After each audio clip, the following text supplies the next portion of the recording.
सूर्य जस्तै हुनुहुन्छ। उहाँको उपस्थितिले गर्मी त अवश्य हुन्छ, तर उहाँको अनुपस्थितिमा घरमा अँध्यारो छाउने गर्छ। रुखले आफ्नो फल खान सक्दैन, त्यसैले हामीलाई बाँड्छ।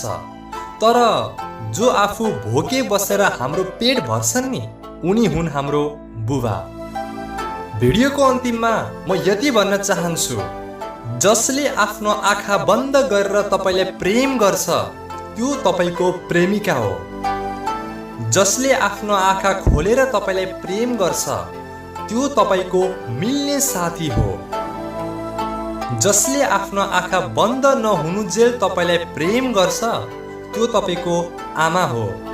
तर जसले आफ्नो आँखामा प्रेम नदेखाएर पनि तपाईलाई प्रेम गर्छ त्यो तपाईको बुबा हो। त्यसैले आफ्नो आमा बुवालाई माया गरौ, आफ्नो परिवारलाई माया गरौ।